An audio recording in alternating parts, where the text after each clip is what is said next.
Alabad a Jehová, invocad su nombre, dad a conocer en los pueblos sus obras. Es grato otra vez estar con ustedes, hermanos, para rendir culto al Señor. Hagámoslo cantando himnos y meditando en su palabra. Cuán preciosos los momentos. 335, himno 335.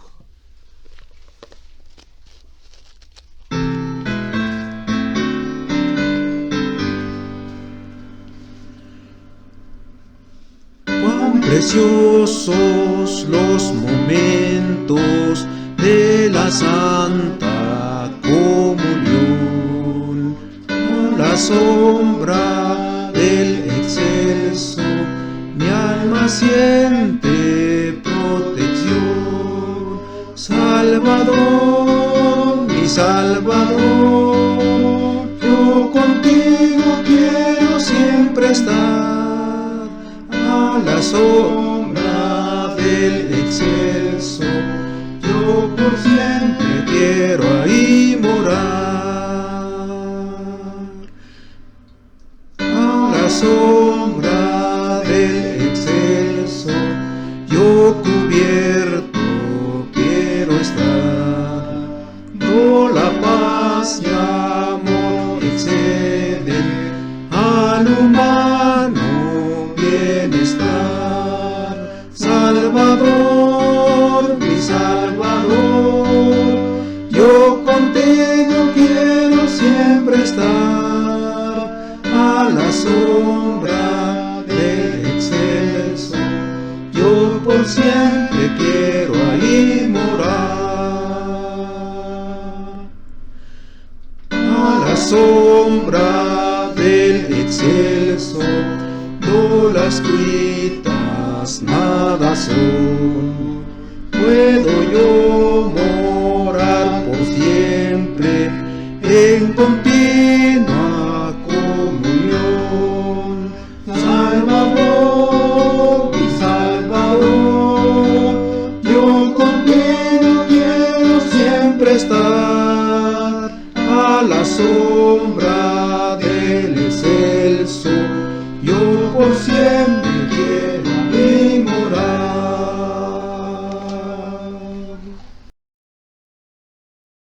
Hechos capítulo 18, versículos 1 al 8. Después de estas cosas, Pablo salió de Atenas y fue a Corinto, y halló a un judío llamado Aquila, natural del Ponto, recién venido de Italia con Priscila su mujer, por cuanto Claudio había mandado que todos los judíos saliesen de Roma, fue a ellos. Y como era del mismo oficio, se quedó con ellos y trabajaban juntos, pues el oficio de ellos era hacer tiendas. Y discutía en la sinagoga todos los días de reposo, y persuadía a judíos y a griegos. Y cuando Silas y Timoteo vinieron de Macedonia, Pablo estaba entregado por entero a la predicación de la palabra, testificando a los judíos que Jesús era el Cristo. Pero poniéndose y blasfemando, estos les dijo, sacudiéndose los vestidos, vuestra sangre sea sobre vuestra propia cabeza, yo limpio, desde ahora me iré a los gentiles. Y saliendo de allí, se fue a la casa de uno llamado Justo, temeroso de Dios, la cual estaba junto a la sinagoga. Y Crispo, el principal de la sinagoga, creyó en el Señor con toda su casa, y muchos de los corintios, oyendo, creían y eran bautizados. Himno 609, no te dé temor.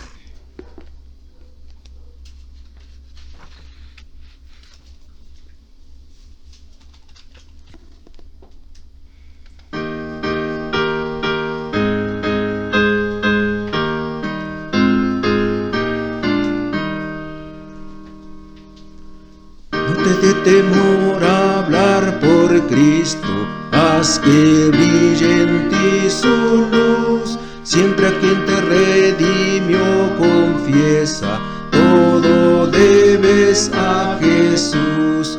No te dé temor, no te dé temor, nunca, nunca, nunca. Es tu Salvador, amante, nunca pues te dé temor.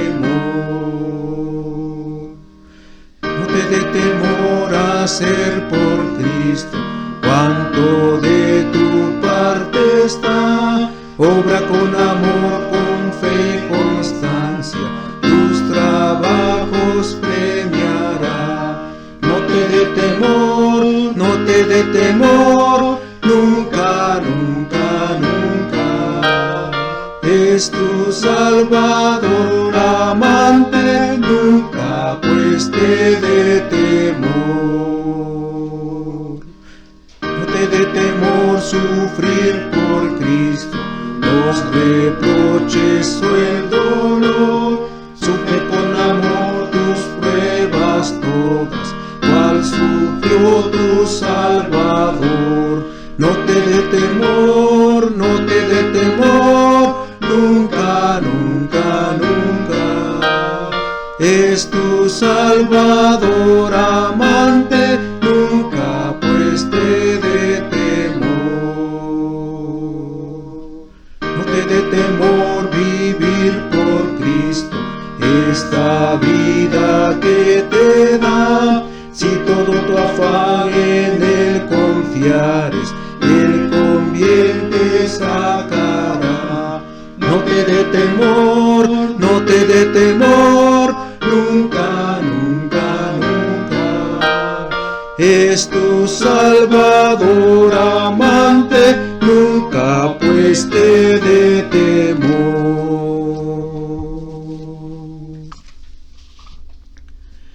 La costumbre de Pablo, llegar a las ciudades, provincias, colonias, capitales más grandes e importantes del Imperio Romano, para anunciar el Evangelio de Jesucristo. Corinto, a unos 75 kilómetros de Atenas, no fue la excepción. Era la capital de Acaya, Grecia. Grecia se dividía en dos provincias, la del norte que se llamaba Macedonia y la del sur que era Acaya. Se dice con una población estimada en 200,000 personas. Llegó a ser un próspero centro comercial con una bahía en cada extremo del istmo.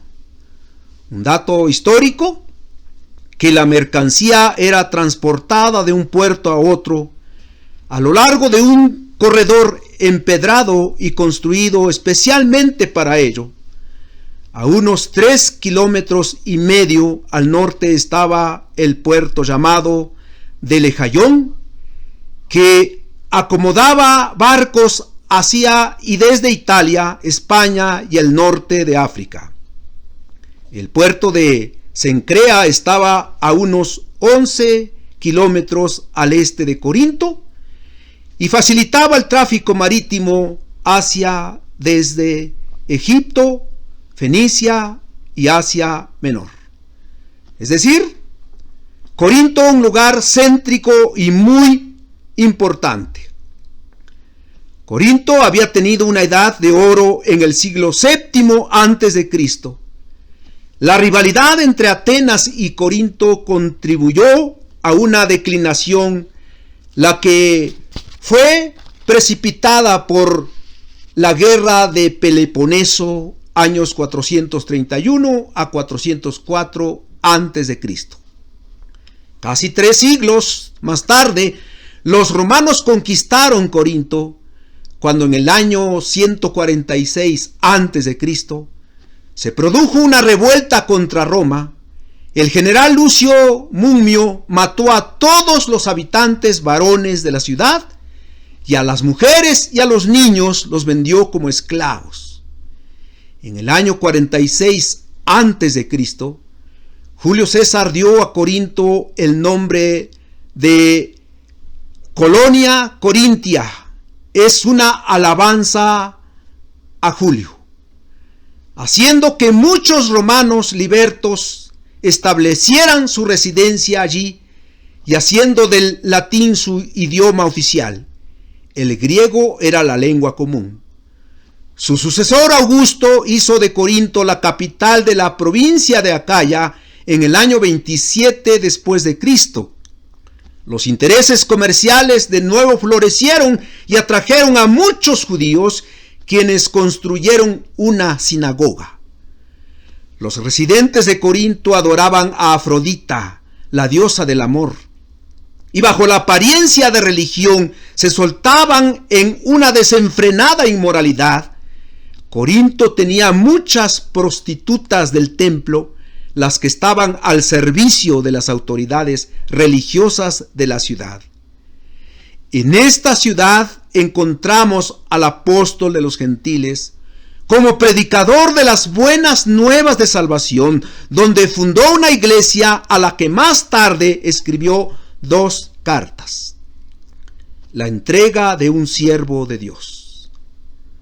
La entrega de un siervo de Dios primeramente trajo bendición a su vida. Dice la Biblia en los versículos 1 al 3. Después de estas cosas, Pablo salió de Atenas y fue a Corinto. Versículo 2, capítulo 18. Y halló a un judío llamado Aquila, natural del Ponto, recién venido de Italia con Priscila, su mujer, por cuanto Claudio había mandado que todos los judíos salieran de Roma.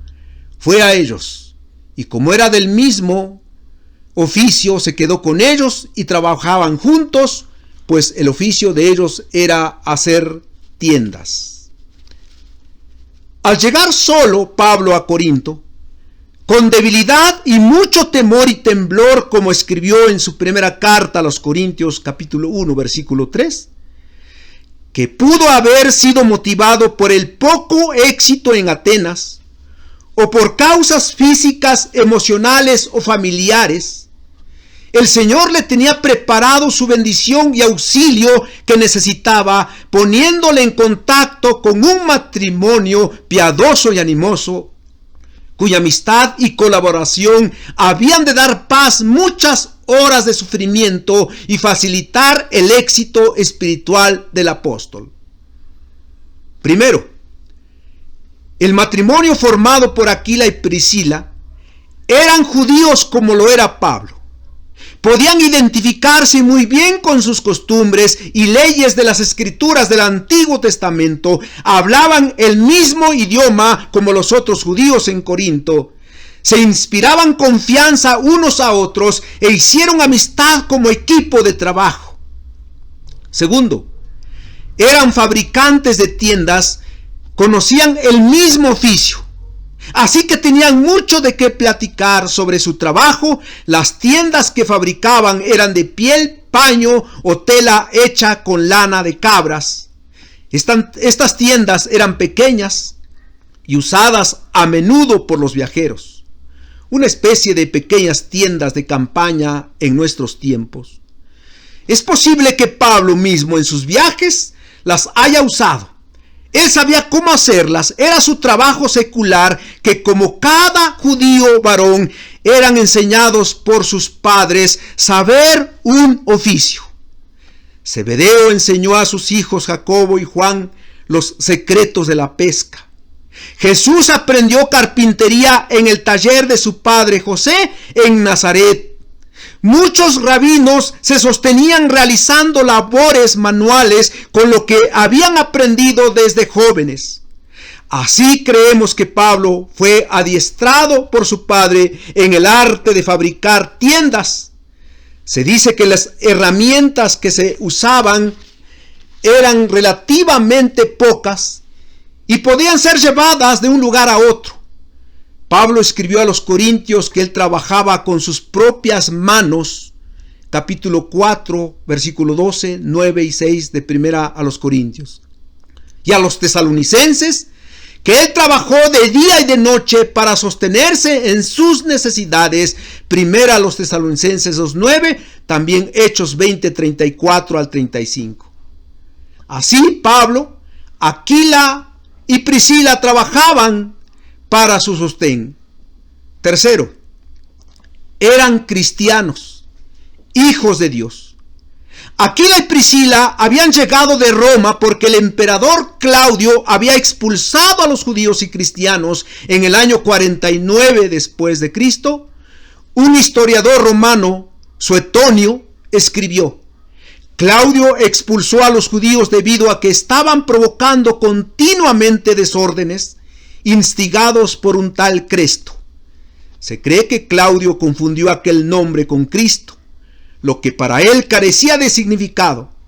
Pensaba también que Cristo estaba personalmente en Roma para instigar a las revueltas que consistían en conflictos entre judíos y cristianos, por lo que tuvieron que salir de la ciudad imperial. Algún tiempo después regresaron, como se hace evidente por los viajes de Aquila y Priscila, según Romanos 16, 3 al 5. Se dice que el matrimonio ya era cristiano antes de conocer a Pablo, ya que no los considera como sus primeros frutos cuando los menciona en 1 Corintios 16, 15. Fue el matrimonio que Dios usó como medio para bendición y fortaleza de su siervo. Así lo hace el Señor hoy día. Cuando estamos solos, cuando nos desanimamos por las muchas pruebas que vienen sin esperarlas o buscarlas, el Señor usa medios de donde nunca pensamos para fortaleza de nuestra vida si estamos entregados a su servicio.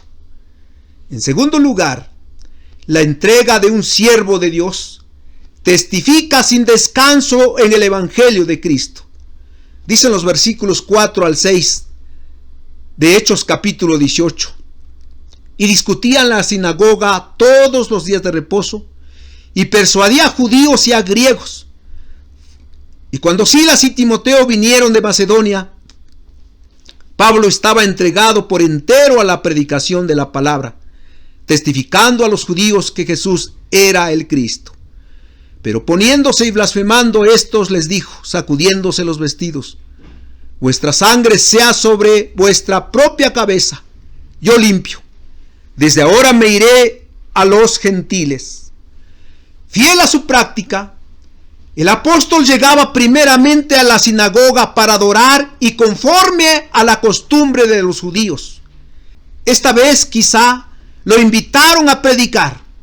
Entonces, como en otros lugares, discutía con ellos, lo que nos hace pensar que presentaba el mensaje en la forma de siempre, tratándose de hebreos, afirmando que el Mesías profetizado era el Hijo de Dios, que había de sufrir, morir, resucitar, y que sus obras evidenciaban que él era el Mesías, ya que había cumplido las profecías. Y persuadía con sus mensajes no solo a judíos, sino también a los griegos que llegaban a la sinagoga a escuchar el Evangelio y aceptar a Jesús como su Mesías. Cada día de reposo, semana tras semana, aprovechaba el apóstol la oportunidad para confrontarlos con las buenas nuevas y tratar de ganarlos para Cristo. Cuando llegaron sus amigos, dice Lucas, que Pablo estaba entregado por entero a la predicación de la palabra, testificando a los judíos que Jesús era el Cristo, dice el versículo 5. Para muchos intérpretes, la palabra testificar se aplica al testimonio apostólico y significa que Pablo, como un apóstol, compartía con los judíos en Corinto sobre su encuentro con el Señor resucitado cerca de Damasco. Esto solo lo decía a los judíos, pero como en otros lugares, los judíos se opusieron al Evangelio, según vemos en el versículo 6. De toda la gente sobre la tierra, los judíos deberían ser los primeros en reconocer a Jesús como el Cristo. Por siglos habían contado con las profecías del Antiguo Testamento acerca de la venida del Mesías, pero rechazaron la verdad y hablaron en forma insultante contra Pablo. No sabemos si lo hicieron conforme a sus 18 peticiones que tenían en la Mishnah, la oración más antigua del judaísmo, que era conocida por la oración que recitaba el líder en los cultos de adoración de la sinagoga. En la 12ª petición de esta oración dice: y para los apóstatas que no haya esperanza, y que los reinos insolentes sean rápidamente desarraigados en nuestros días, y que los nazarenos y los heréticos perezcan rápidamente, y que sean borrados del libro de la vida, y que no aparezcan con los justos. Bendito eres tú, Señor, que humillas al insolente. ¿Fue así? No lo sabemos. Pero la oposición se revestía de un carácter violento, al punto de que sus blasfemias provocaron una reacción indignada del apóstol, quien sacudiendo su ropa salió del lugar diciendo: vuestra sangre sea sobre vuestra propia cabeza, yo limpio, desde ahora me iré a los gentiles. Sacudió su ropa para simbolizar su rompimiento con los judíos, según Nehemías 5:13. Y no sacudió el polvo de sus sandalias, porque seguramente les había dejado a la entrada de la sinagoga. Las palabras que pronunció tienen su referencia en Ezequiel 33:4. Cualquiera que oyere el sonido de la trompeta y no se apercibiere, y viniendo la espada lo hiriere, su sangre será sobre su cabeza. Es decir, si alguien no escuchaba el toque de la trompeta del atalaya anunciando el peligro y era muerto por la espada del enemigo, su sangre sería sobre su propia cabeza y su muerte no sería culpa del atalaya. Pablo había hecho su parte, por lo que los judíos tendrían que asumir total responsabilidad por su rechazo a aceptar el evangelio. El apóstol era ahora libre de culpa y absuelto por el juicio de Dios que vendría sobre los judíos, y se retiró de la sinagoga. Muchos rechazan el evangelio cuando predicamos, pero tenemos que hacerlo. Es nuestro deber. Si no lo aceptan, estamos libres de culpa delante del Señor. En tercer lugar, la entrega de un siervo de Dios trae frutos en sus oyentes. Versículos 7 y 8. Y saliendo de allí, se fue a la casa de uno llamado Justo, temeroso de Dios, la cual estaba junto a la sinagoga. Y Crispo, el principal de la sinagoga, creyó en el Señor con toda su casa, y muchos de los corintios, oyendo, creían y eran bautizados. Lucas no nos dice si acaso Pablo dejó el hogar de Aquila y Priscila para mudarse a la casa de Justo, pero comparte que Pablo ya no estuvo más en la sinagoga local, sino que se fue a celebrar los cultos de adoración en la casa de aquel varón creyente temeroso de Dios, cerca de la sinagoga. Allí estaba Pablo, reuniéndose con un pequeño grupo que iba creciendo. Uno de los primeros frutos que Pablo había tenido en Corinto fue aquel varón que vivía cerca de la sinagoga, Justo. Y leyendo las revisiones de Dios habla hoy y la del lenguaje actual, le dan dos nombres. Dice el versículo 7, la Dios habla hoy: salió de la sinagoga y se fue a la casa de un hombre llamado Ticio Justo, que adoraba a Dios y que vivía al lado de la sinagoga. Dice la revisión en lenguaje actual: de allí Pablo se fue a la casa de un hombre llamado Ticio Justo, que adoraba a Dios. La casa de Ticio estaba junto a la sinagoga. Debido a los manuscritos griegos, hay diferencia en las traducciones, que Justo posiblemente era romano y rico, con una casa grande adecuada para que muchos pudieran reunirse. Quizá con una familia estable y educada, dice un escritor. Como ciudadano romano, probablemente tenía 3 nombres: Gayo, Ticio, Justo. Algunos eruditos justificadamente lo identifican con Gayo, a quien Pablo se refiere como el creyente que le brindó hospitalidad a él y a toda la iglesia de Corinto, según Romanos 16:23 y 1 Corintios 1:14.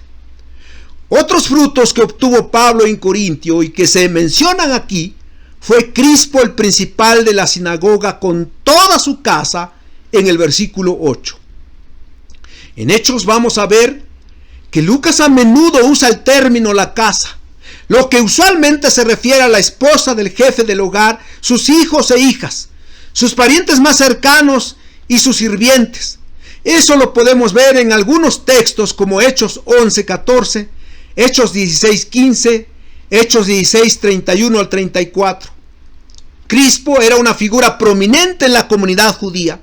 Su conversión al cristianismo fue de gran ayuda para el crecimiento de la iglesia que se estaba levantando. Su sucesor y colega en la sinagoga, Sóstenes, según el versículo 17, también llegó a ser un fiel creyente, según Pablo, en 1 Corintios 1:1 lo menciona. Dice la última parte del versículo 8, y muchos de los corintios, oyendo, creían y eran bautizados.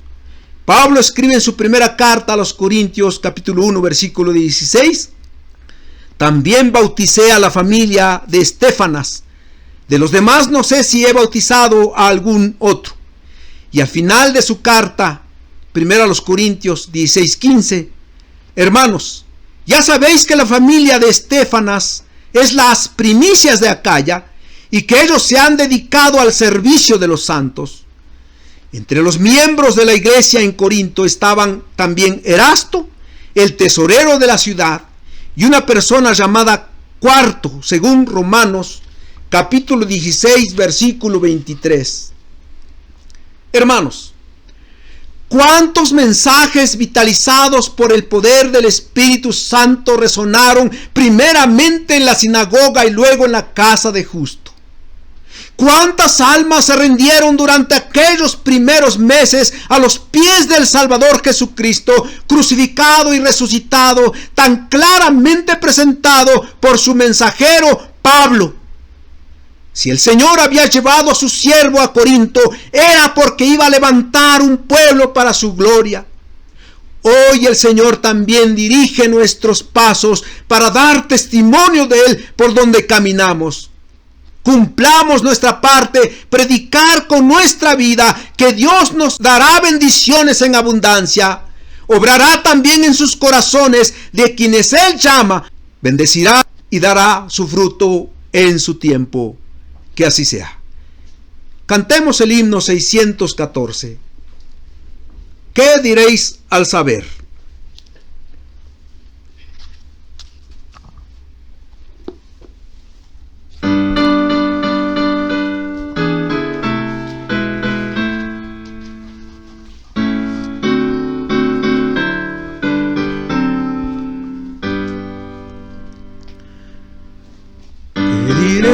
Al saber que tu amigo más fiel no supo la historia bendita, el amor de Jesús, de su muerte en la cruz, ¿qué dirás al oír sus palabras? Nunca me hablaron de Cristo, nunca me hablaron de Cristo. Muchos conocí, mas a nadie oí contarme la historia de Cristo. Oh, qué triste será que un alma inmortal no supo que vino a salvarla, el amante Señor que por ella murió. ¿Qué dirás cuando Él así diga?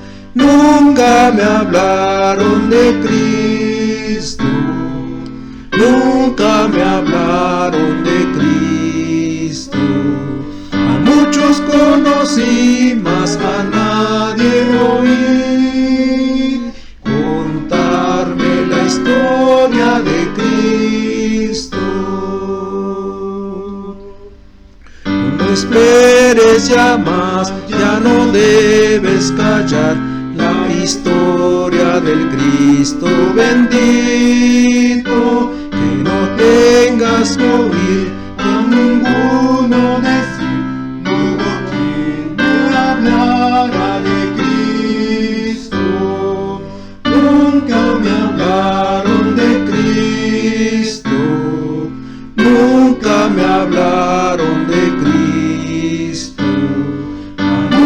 Conocí, mas a nadie oí contarme la historia de Cristo.